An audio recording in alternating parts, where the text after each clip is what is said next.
Hey, Drawing and Painting 2. So we're about to start talking about how to draw your self-portrait. And there's 3 essential different ways to do this.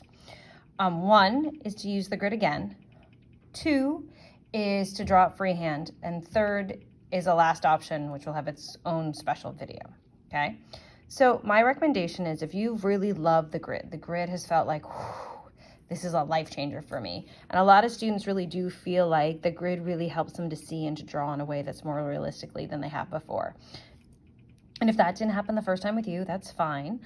Sometimes it takes time and practice. For some of you who've been like, oh, the grid's so frustrating and so confusing, then don't use the grid, all right? But for those of you that have embraced the grid, this is my recommendation for you, all right? First thing I recommend is that we wanna do a closer up view than we did last time. If you don't want to do a closer up view, that's fine. Just do the same exact thing you did last time.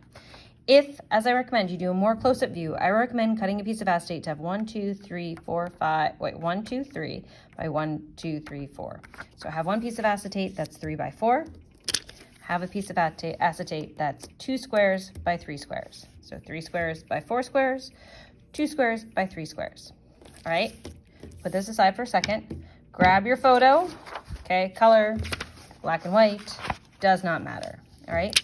And then kind of treat these like viewfinders. So be like, ooh, do I want my drawing just to be my nose, my lips, and my glasses? Do I want to do a really close-up view using this, right? So this might be one choice. I'm gonna make it all about my nose. I'm not actually gonna make it all about my nose. I can make it all about my ears. I can make it about one of my eyes. I could make it decide what I want. If I don't like that one, didn't find a composition that I really liked, I'll take my slightly bigger one, right? Maybe I'm gonna do this one, right? Is that too many facial features? I could also have it so it's like part of my face. I could have more of the background. So spend some time using these to figure out your composition.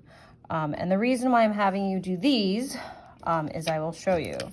So when I'm done, after I've chosen my composition, we'll come back there in a second. So see how this one, oops, I'm gonna move you up higher, so hopefully that's not gonna make you feel icky for a minute. Sorry. All right, so this whole piece of paper, I think I can fit the whole thing in. Yes, okay, just got the whole piece of paper in, is 1, 2, 3 by 1, 2, 3, 4. All right, so that's gonna give you 3-inch squares, all right? And then, if you do the 2 by 3, you have 1, 2 by 1, 2, 3, and those are 4-inch squares. Once again, I'm going to hold up the video so you can hopefully see the whole piece of paper. Hopefully that's not making you feel icky. All right, so I'm going to be honest, I felt like I was getting more success in terms of my composition in my 3 by 4. All right, so if I'm going to do this, I kind of like this idea that maybe it's my nose, my eye. I like this eye better. All right. So what I'm going to do is once I find my composition, I'm going to get out my lovely and fabulous tape. I'm going to take a little bit off, and then I'm going to use my grid on top. Right? For some of you, you might then want to block out the sides. I saw someone recently use like Post-it notes so they could look at it square by square. So then what I'm going to do is I'm going to take my drawing, I'm going to flip it upside down, take my paper, I'm going to label A, B, C, 1, 2, 3, 4.